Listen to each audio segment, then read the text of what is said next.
Hey, wanna see something crazy?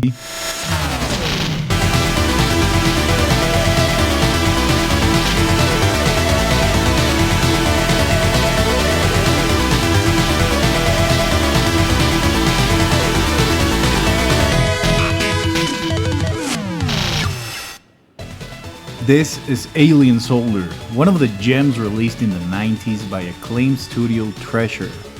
I'm sure you know who they are, but basically it's a Japanese game development studio comprised of people who left Konami and other similar Japanese game companies to form a studio that made games by gamers for gamers. That's very cringe to read out loud. Most of their games are very hardcore and technically impressive games, especially considering the technology. Probably their most famous game is Gunstar Heroes, which was a shoot 'em up similar to Contra that had insane set pieces. And this is basically the formula that they would follow: make experiences that are insanely memorable, with some depth to its mechanics that the players must master to achieve looking cool as hell. Treasure's games are very accessible, usually, which made them a very popular game developer in the 90s, developing some of the most graphically impressive and intense games during the 16 through the 64-bit era. And something that is very notorious about Treasure, similar to From Software, is that all their games share similarities, like their art style or gameplay style, but they all have a unique gimmick that separates them from the rest.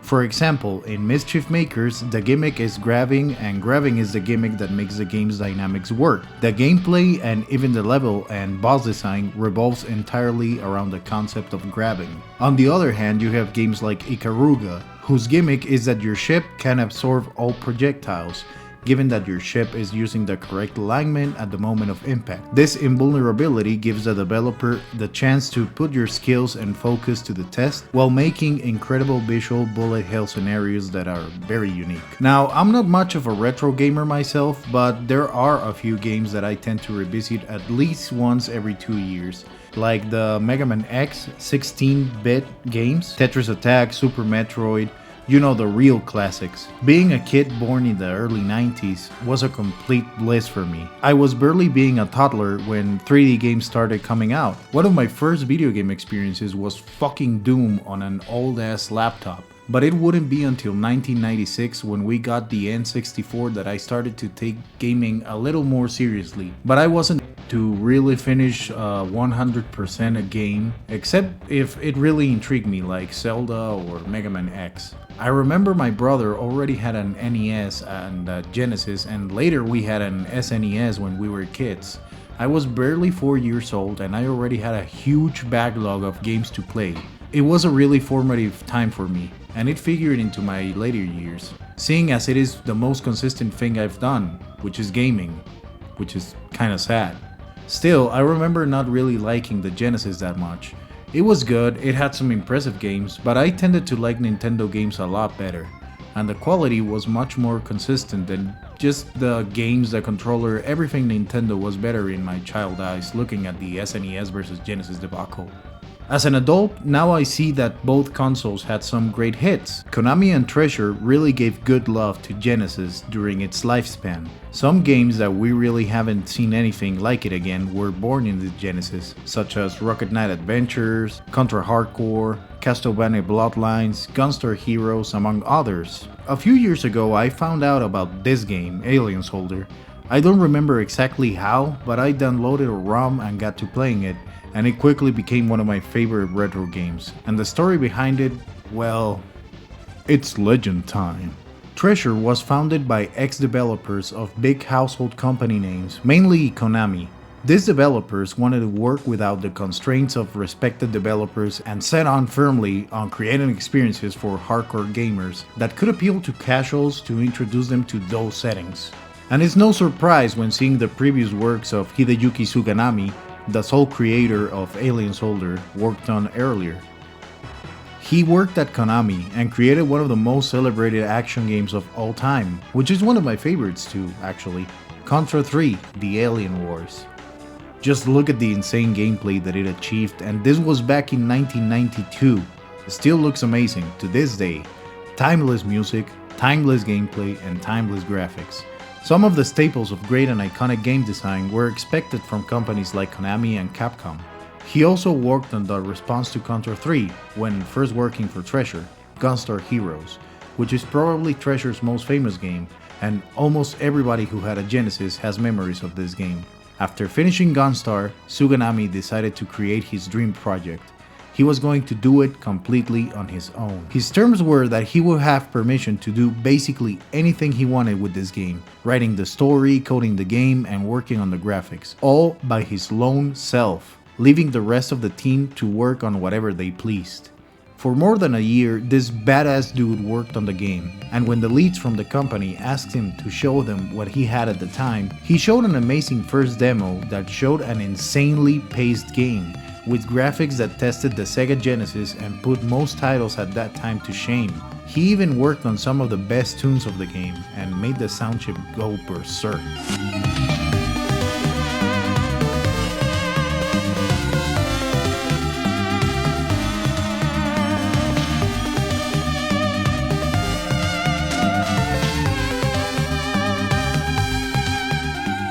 Please consider that this was in the early 90s and technology wasn't nearly as intuitive or as easy as it is today. So this achievement of working in an entire game, from music to graphics to programming, is an amazing feat. Even though the game was looking pretty impressive, it was clear that it wouldn't be releasing anytime soon at the pace that Mr. Suganami was working. So it was decided to transfer some of the best programmers who were free at the time to help Suganami finish the game, giving him a whole other year to deliver a finished build. The team got to working and developed as much as possible from the ideas that Suganami had first drafted in his vertical slice. He had some grand ideas for the game, and most of what he had created in his head had to be cut off, at least that's what he says. The most notable part that's missing is the story. Listen to this. Before this video is finished, try to type a short 100-letter max summary of the backstory that's described next. I'll do a dramatic rating of the whole thing. It's incredible. Earth was in terrible crisis in the year 2015. The shadow of the evil terrorist group called Scarlet blocked the way to the outside universe for human beings. Members of Scarlet consist of artificial creatures created by a human using super genetic engineering. They are the secret society intended to destroy the entire human race.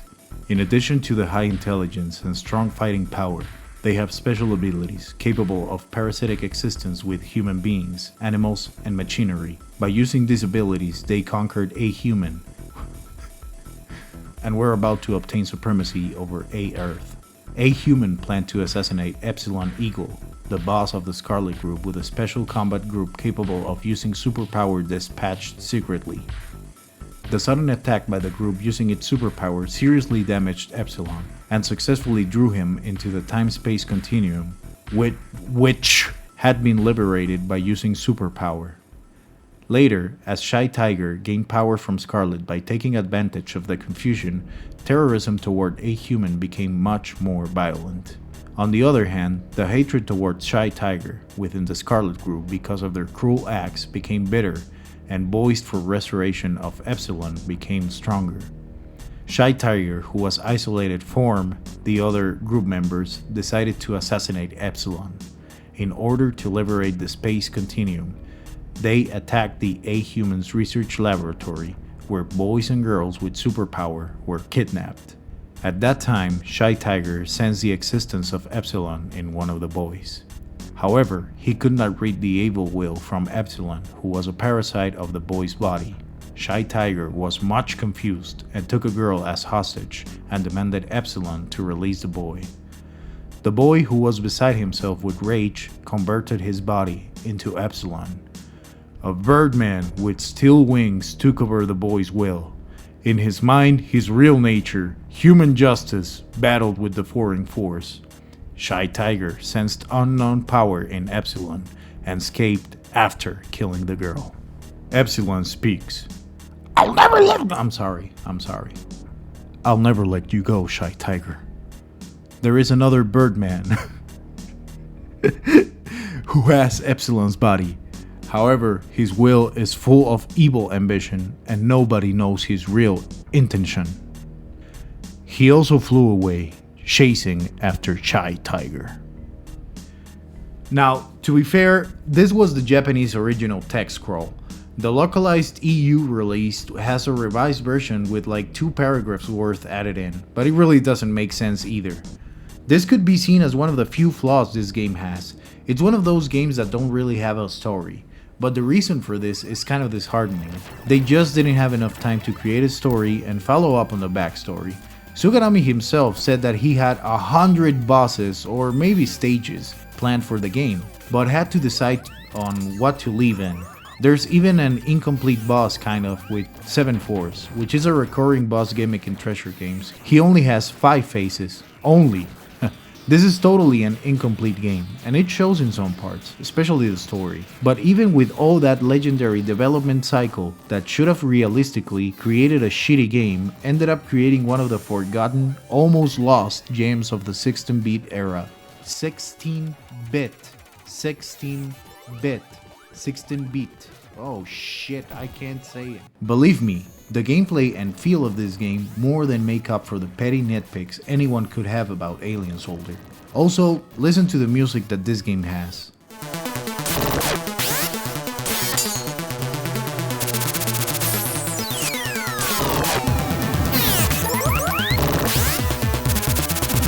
Treasure was known for their music and how they took advantage of whatever console they were creating on to the fullest. One of the reasons this was rushed was because the 16-bit console generation was coming to a close back in 1995, with the PS1 already being released in North America by that year. Let's take a look at the game itself. The game starts with the usual logos and a background of what I like to think is the aftermath of a supernova. The text scroll I read earlier, some beautiful sprite work shows and whatever. But then we have this.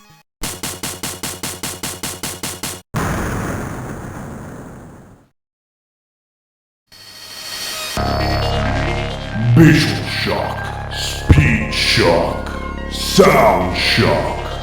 Now is the time to the 68,000 Heart on Fire for Megadrive's costume. This game is balls to the wall from the title screen onward. It doesn't know when or how to stop. The tagline at the top is no fucking lie. You are going to end up in shock with this game. Yeah, it originally appeared in a commercial for the Mega Drive in Japan, but I think no game deserves to steal it more than this one. Maybe Contra Hardcore too, but I digress. I suggest you go into the options menu and select your difficulty. If you want to try out the game and understand the controls, then choose Super Baby Easy, Agugu Tata, oh, you gonna cry? Or Super Hard, yeah bro Tendo, welcome to the big boys table, have a smoke and open a beer man, we're gonna go talk about learning SQL databases and how to get rich scamming big companies with this. It's one of those games that the easy difficulty is like a demo of the game, so you should get used ASAP to super hard, which is not that different from super easy if I'm being honest. After you choose to start the game, you get taken to another settings screen. In here, you choose your arsenal and health gauge type. I suggest leaving it as it is, you only need the bar itself. Believe me, you won't have even time to think about numbers. Once you've chosen, there's a brief tutorial with the many different control shortcuts and combinations that you are going to have to use to your advantage to actually get good at the game. Once you're done learning, press start and you get transported to the first level of the game, which seems like an airport or space station of some kind filled with some magical horrible creatures. I love them. And you'll see this enemy a lot during the game. He's awesome. Let's talk about the gameplay for a bit. The gameplay in Alien Soldier is incredibly fast-paced and requires a lot of accuracy, intent, and risk-reward management to succeed. Thankfully, in this day and age, we use emulators and most of them have features such as save states and rewind, which are going to be thoroughly abused in this game. And that's fine, since this game demands you learn the patterns of the bosses and exploit everything in your arsenal to achieve victory. You play as a Birdman, Epsilon Eagle, and as such you have incredible speed and feats of agility, as well as a booster that can be used to hover and to do a zero teleport that literally takes you across the whole screen. To do this, you press down and jump. As you can see, the sprites are humongous, which is a good thing because they look awesome and the detail is impressive for a Genesis game. But it also means that you take 1/4 of the screen while the boss takes 1/2 of the screen. It's going to get pretty chaotic, obviously. You have two modes of shooting: stationary, which is cued by your white armor, and mobile shooting, which is the green armor. You can switch at any time between these modes by pressing down and A. When stationary, moving the D-pad while shooting will make you stand in place and shoot in the direction you're pointing, while mobile gives you the ability to move while shooting, but locking your aim in the direction you were pointing when you shot. They are both very situational, and it's up to you to experiment and see which tactics works best for each boss. Stay in one place and unload on the guy, or move around without much aiming possible. A kind of tech that I discovered is that if you jump and shoot at the same time, while in stationary mode, you can sort of move while shooting, but it mainly helps you stay mobile without pausing to change modes. Very useful with some bosses and stages. When jumping, if there is a low ceiling that you can touch, Epsilon will magnetize himself somehow to the ceiling, which can be confusing at first, but I got used to it fairly quickly. The only real inversion is the crouching, which affects zero teleport, so do be careful with that. Speaking of jumping and shooting, this is in Mega Man, and your ammunition is very limited. You have access to 4 weapons during gameplay, and you choose these weapons at the start of your continue. Buster Force, Flame Force, Sword Force, Ranger Force, Homing Force, Lancer Force.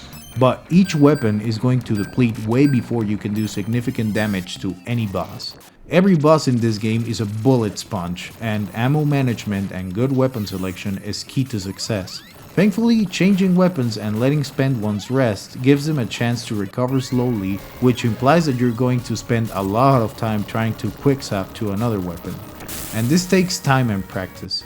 You press the A button at any moment and a circular menu appears around you. It's much better to memorize your weapon placement and just count the presses rather than looking at the icons. Try and keep a good combo weapons like the Lancer and Homing Force next to each other so that you can change between them quickly if you find yourself in a pinch. Keeping your bars filled is imperative. One of these is obviously your health at the top. It's very easy to get hit in this game, and enemies hit hard and fast. You can easily die to the stage enemies if you're not paying attention.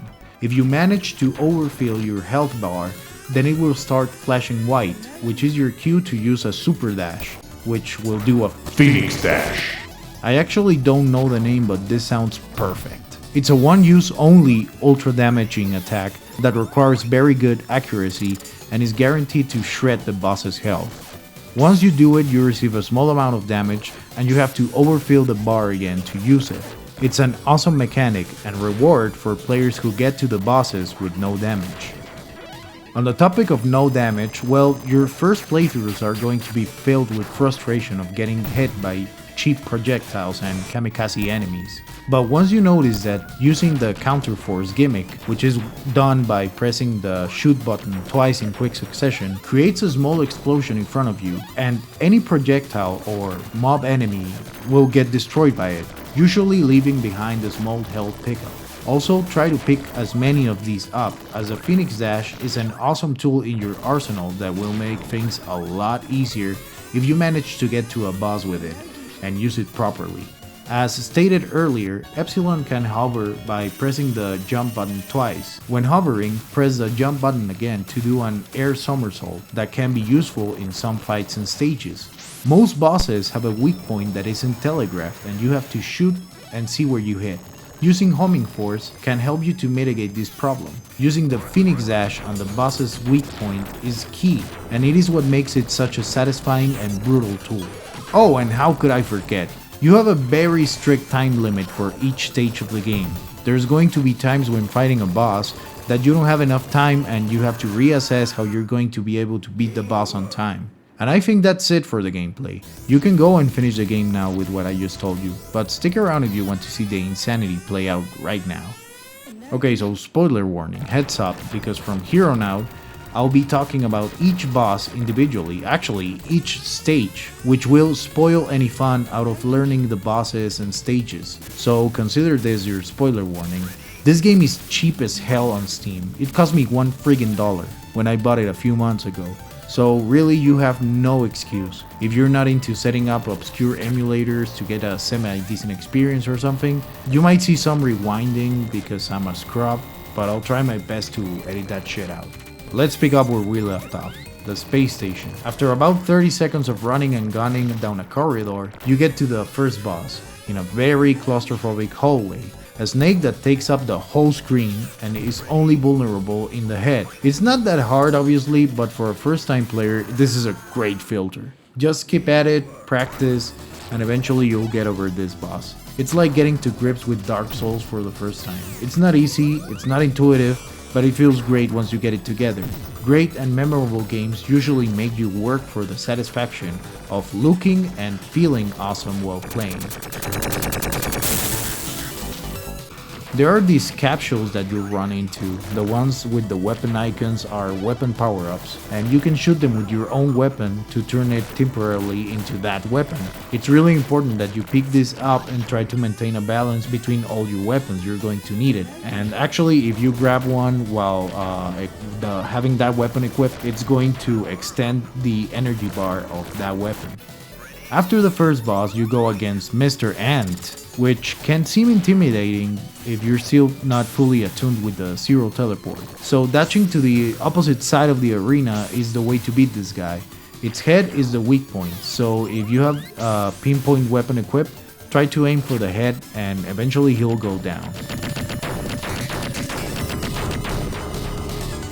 Another short corridor with a mini stage gimmick boss. An eye that blocks your path while some mobs jump at you from behind. If you have the Phoenix Dash, use it to make short work of this stupid bro.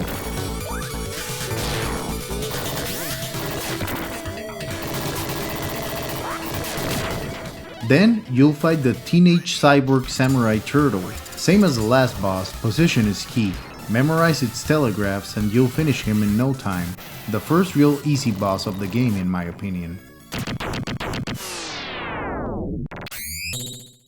Keep walking right, and suddenly, mines start raining from above. You get to the boss arena of this stage, and the most ridiculous boss ever comes storming out, flailing its, yeah, I don't much love this guy, but he reminds me of the personification of the idea of evil.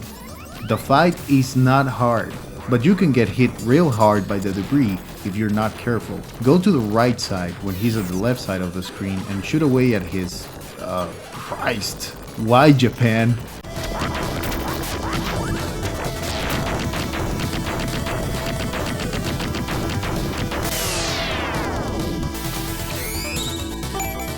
We arrive at a crowded terminal and enemies are waiting to ambush us. Eventually, we fight a giant enemy crab that spawns little shitbag clones of itself. The key is, again, positioning. Put yourself right beneath his eye or mouth and shoot away with your most damaging weapon. Flame Force is pretty dope for this battle. As for the little crabs, just try to shoot them down before they get beneath you, since they leave you very vulnerable for a long time. And also, watch out for the telegraph pincer attack. That's your cue to move.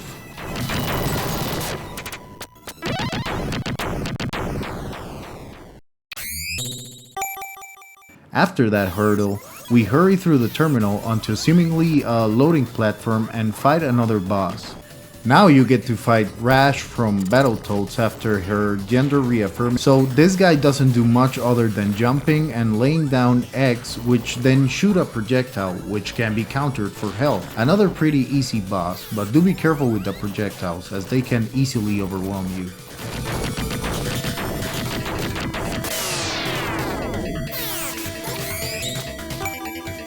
And for the last boss of the first level, yes, all of this was just the first fucking level of the game. I think this guy is actually pretty cool looking, but you know me, I'm a sucker for mecha. Especially room temperature IQ designed by Peel ones.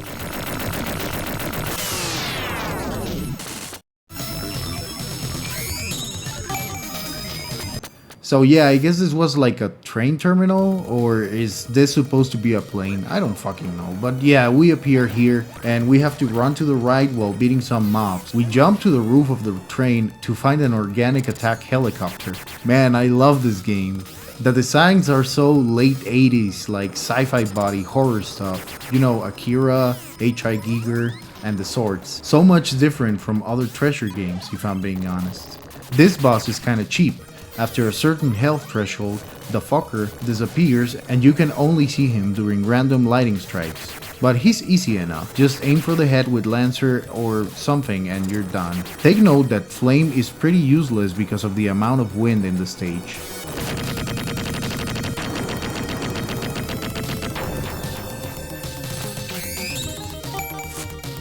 Then we have another stage gimmick boss, a flying fortress, again organic looking. Shoots a ton of projectiles and lets out a worm-like thing that can be destroyed with much firepower for a ton of health pickups. After arriving at the end of the plane or train, we get probably the best 16-bit cutscene to ever be conceived, and then one cool looking furry mecha boss.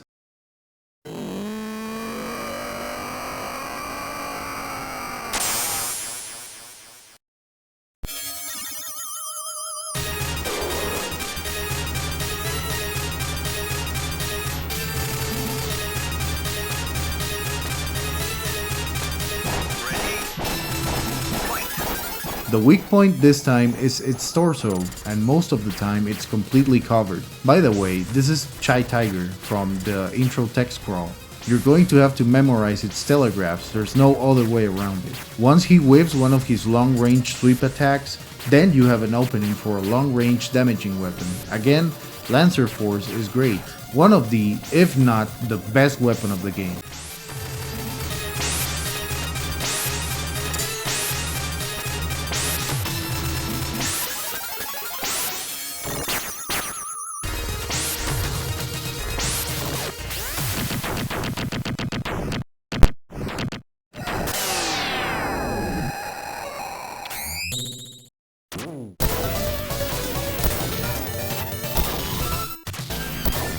We then appear at some sort of jungle or swamp facility. The ground is flooded. If we fall, we take damage and we have to mash to return. The first boss of this stage is, of course, a shark. I personally don't like this level, but it has my favorite set piece near the end, so we have to endure. There's not much you can do against this boss. Just wait for him to jump from beam to beam and take advantage of the few frames of damage you can inflict. He'll frequently stop in a pit and start spitting like little bombs all over the place, which are very hard to avoid or counter, but you can get some health back this way.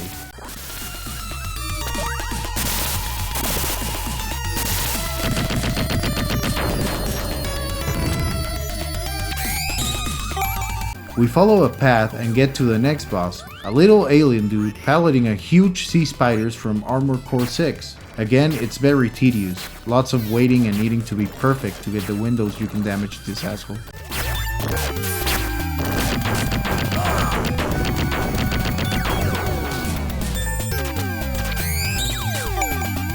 After finishing this torture of a level, we finally get to the good part. We see a little blue bear dude being harassed by our sexy mouth boys, so we destroy the fox and ride on the boat with our new best friend, Blue Bear Dude. Being a complete badass, he thanks us and gets riding the boat himself. Let's go.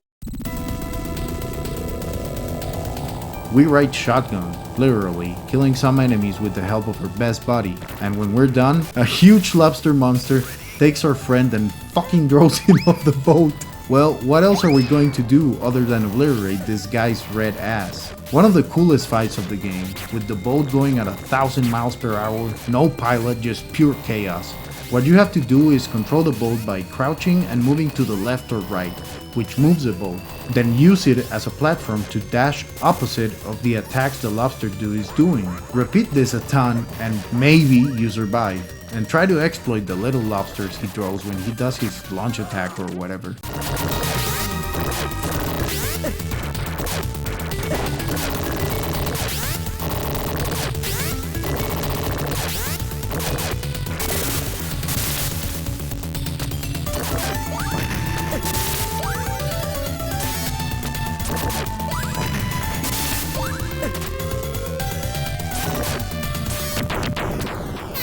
Finishing that guy sees us using a special Phoenix Dash to get to the other side of the swamp we were in.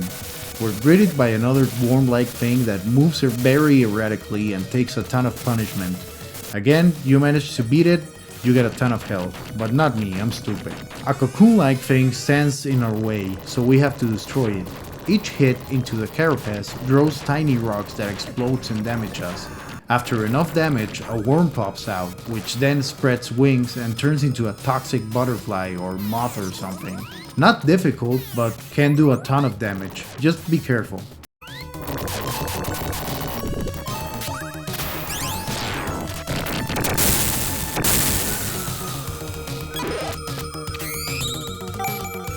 Beating him gets us into another cool as shit set piece. Remember when I told you that this game doesn't know when to stop? Just look at this, techno as fuck. You have to keep shooting to be able to see. You're in a really tight corridor, and this boss is just standing there and being a nuisance. Nothing else to do but use your wits and finish him. Jump up and down from ceiling to floor when he shoots the mines and zero teleport when he changes sides. Easy enough, but the set piece makes it very visually interesting, and gameplay wise it's just...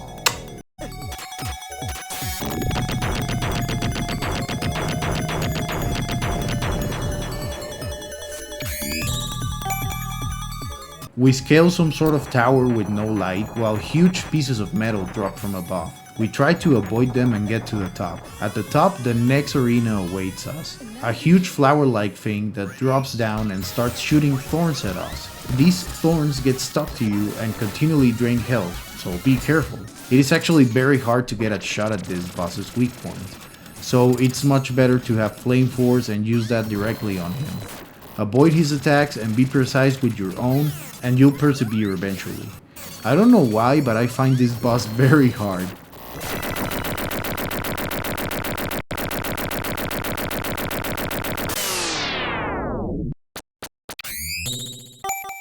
Finishing him, another flying insect-looking robot picks us up and we magnetize to it. A ton of mob enemies attack from every side and you have to destroy the boss ASAP to continue. After that whole ordeal, our flying guy crashes into an even bigger spider web. And of course, a huge mechanical spider appears and starts fighting us. You have to be really careful in this fight since there are some small spiders that spawn and try to bring the firefly's carcass down, which makes the fight basically impossible. If there are any small spiders, they are your priority. The big spider's abdomen is its weakness, so the best strategy is to use Humming Force and then Lancer Force when he turns his abdomen to you. I absolutely love this whole set piece. I told you it was going to get a whole of a lot better after that swamp level.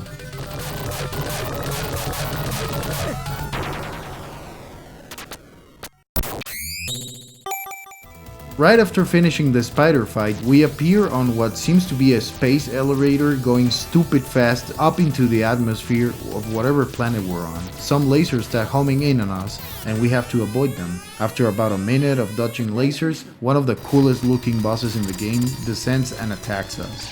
This is Epsilon 1.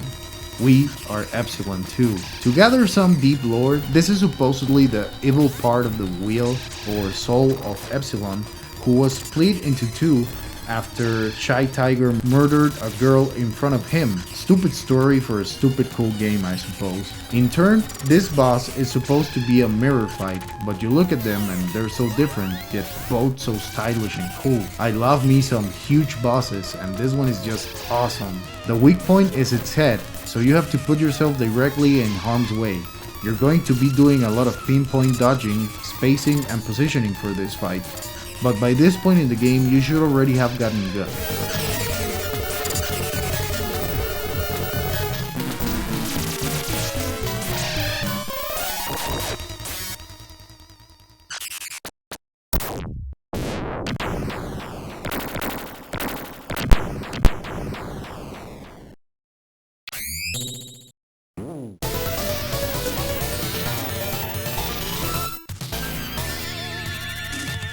Anyways, Earth fucking explodes, obviously, and we get a cool shot of Epsilon floating in space while a vision of somebody.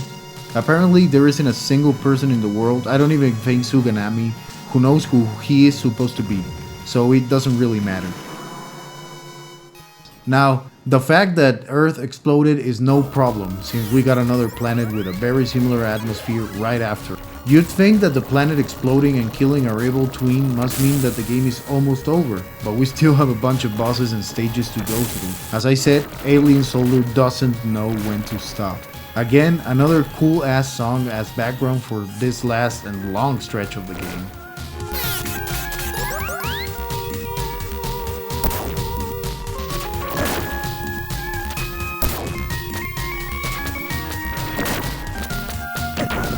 We appear in a snowy field next to some mountains and forest. A really nice background if you ask me. One of the more interesting levels in the game. Lots of mob enemies with intentional placing and lots of opportunities to power up before advancing. I really like this level actually. Moving on, we get to the first boss of this stage, a huge robot ball that hovers and shoots square projectiles as well as normal ones. We have two small platforms and a ceiling to use. Counterforce is going to be your best bet for this fight. You need to stay on your toes and attack at every opportunity as well as counter his normal projectiles for health. Beat him and move on through the rest of this cool ass stage.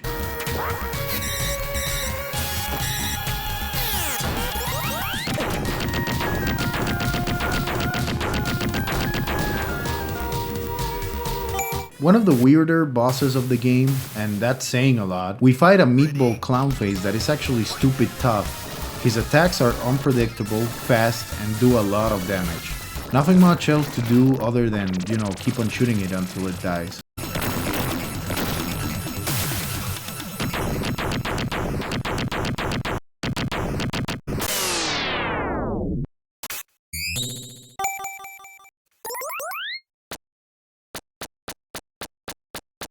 We fall into a cave somehow and encounter a lady, who turns into a freaking bootleg Gundam and starts throwing her fist and huge boomerang at us. This boss is 7-Force, a recurring gimmick in treasure games. It's basically a boss that uses different forms as faces. He appears at least in Mischief Makers and Gunstar Heroes that I'm aware of. And it's awesome to see him here. They had to make the sacrifice of only making it a 5-face boss, since they didn't have time to program the last two parts that they wanted to do. But I think he's pretty great, especially the rolling ball part. It's pretty fun to learn the patterns. Now this fight is a slugfest. You're going to become a master of dodging and taking advantage of openings. You're going to master each phase methodically until you get to the last piece of shit phase, and continue on your unending journey of badassedness.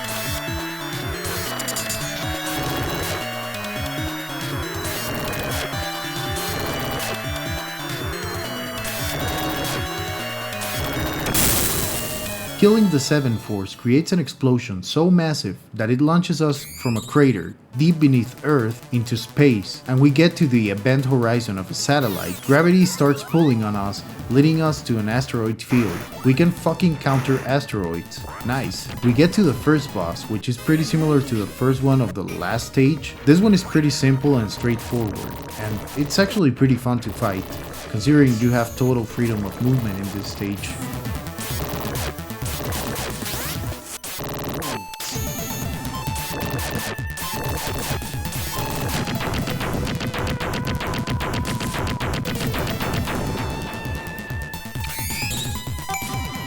After his defeat, we move on to the next part of the stage, which I hate. We get bombarded by pretty aggressive mobs from the sides and missiles from the bottom. We get a pretty amazing visual sequence as we descend into the horizon of what I can only think is a satellite or a space colony or Death Star or Unicron. Another friggin' worm is our next boss, who puts another interesting fight, as we have to dodge its erratic and revolving attacks, but he's easy enough to take down.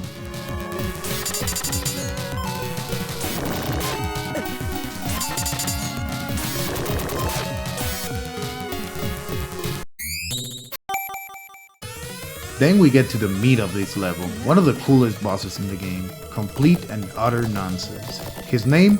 Of course it had to be Wolfgang Blood, one word, and his horse?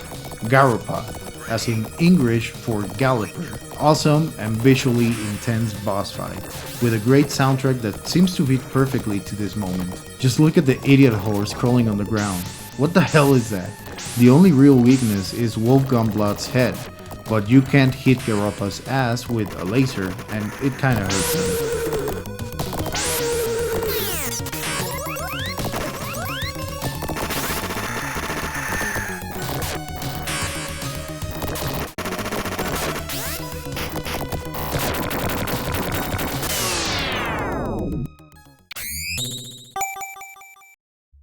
Another autoscroller with a gimmick boss welcomes us to the last couple of stages of the game. We appear over a platform, in which we can control its height by pressing up or down. We get, obviously, bombarded by missiles from below, and then a wall of robotic rocket and laser launchers appears, which we have to aim for the laser shooting middle part. Easier said than done. Kinda hate this guy, but he's done for fast enough.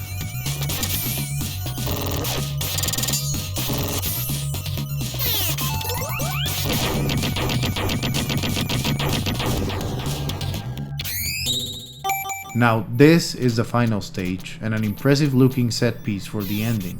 You start in a tiny hallway, you walk forwards, grab a health top-up pickup and enter a large room with some sort of biomechanical generator as its backdrop. The boss of the stage makes his appearance, another mecha furry, but now of titanic proportions and with the head of a lion. His name is C. Leo. No lore exists on him, as far as I'm aware. He actually holds the arena we fight him on in his hands during the entire ordeal. This is a pretty easy boss fight, especially as a last boss for such an incredible game. Not much to do other than learn the best positions to avoid damage, as well as having good timing and reflexes to do a counter on the large fireball he launches randomly. As long as you stay at his shoulder height, you should be okay. He can actually throw the platform you're standing on into the air, and he starts shooting lasers at you. That attack, in and of itself, is actually one of the most amazing achievements in graphics I've seen from a 16-bit game in my life. Just incredible. What this bro lacks in challenge, he more than makes up for it in sheer spectacle. After about 10 fireballs to the face, our big guy explodes, as usual, taking with him in the ensuing explosion whatever facility we were on.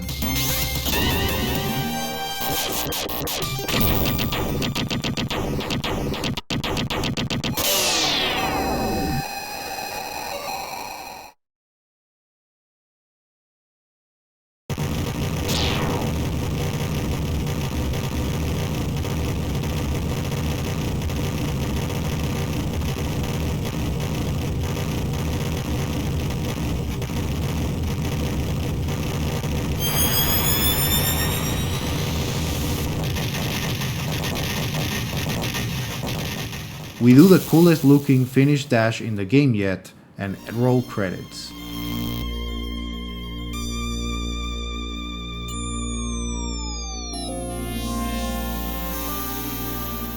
During the credits, we see a planet similar to the one we saw explode after fighting our evil clone, so I don't really know what to make of this ending. I guess nobody really knows, since this is such an incomplete game, but man, it really is an amazing experience. And anyone who has even a fleeting interest in retro games should really take a look at Alien Soldier. Plenty of people before me have talked about it, and it even appeared on the Genesis collection of emulated games for the special Nintendo Online subscription, so there's definitely demand, or at least a lot of respect for this incomplete piece of art. I can imagine a world where this game gets a proper release, with all the intended bosses and stages that Suganami dreamt up in his head, maybe without the limitations of the Genesis, such as the screen size, the pixel count, and memory limitations. Just imagine what a work of passion it would be, and what an incredible game we might have in our hands. If there is one retro game that deserves to keep being remembered and clamored, it's this one. Games like Armored Core 6 and Doom Eternal reminds us of what really is important in a game. Perfectly paced action, dynamic and overarching learning of its mechanics, and a full implementation of the gameplay with its atmosphere, environment, tone, mood, and overall setting. Since games that are now considered retro had a different development cycle compared to today, we usually didn't expect much out of the story of an action game. It was a different time in which you just played the game and the developers expected you to press the buttons and see what happens. This kind of design mentality has led to some of the most defining experiences in the history of the medium, and Alien Soldier is no exception. It's one of those games that gives me hope for the future, since if this was made in the 1990s by basically just one guy during a 3-year development cycle, imagine the kind of stuff development studios could come up with if they would let their lead developers do whatever they would like to see in a game. That's why Doom Eternal and Armored Core 6 are games that will remain relevant for decades to come. They are games that were made with passion and love, with a commitment of making the most awesome experience possible with the technology and experience they had. I also want to quickly mention the music in the game. I know I talked about it earlier, but while it may not be the best 16-bit or even Genesis music out there, it still has a great soundtrack. The song that plays in the Dark Corridor has some real techno cyberpunk vibes.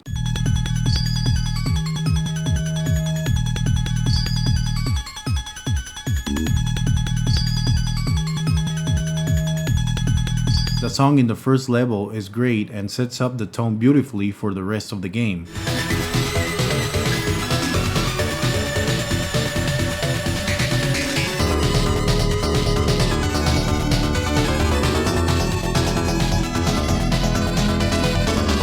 And while maybe the boss's background songs were nothing more than a noisy, pseudo-orchestral epic music reproduced in a sound chip that obviously couldn't realize the soundscapes they had probably imagined, they're still very technically impressive, and the 7 Force theme lives rent-free in my head.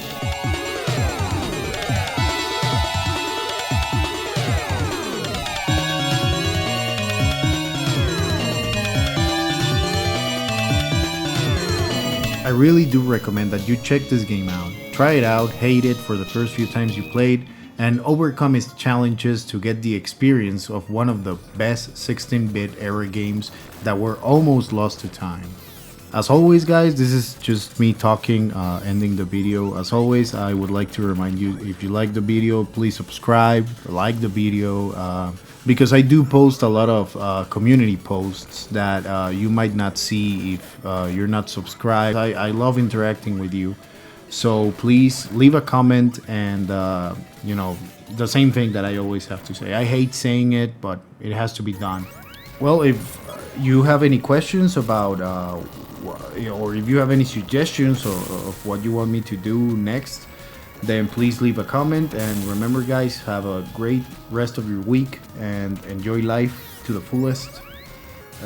Try not to play too many games for too many hours, and yeah, just go do your thing, and I'll see you on the next video, which I don't know how soon that'll be, since I just got a new job and you know, it's hard to maintain a schedule of videos and having a job. But whatever guys, we'll do our best, right? Have a good one guys. See you later.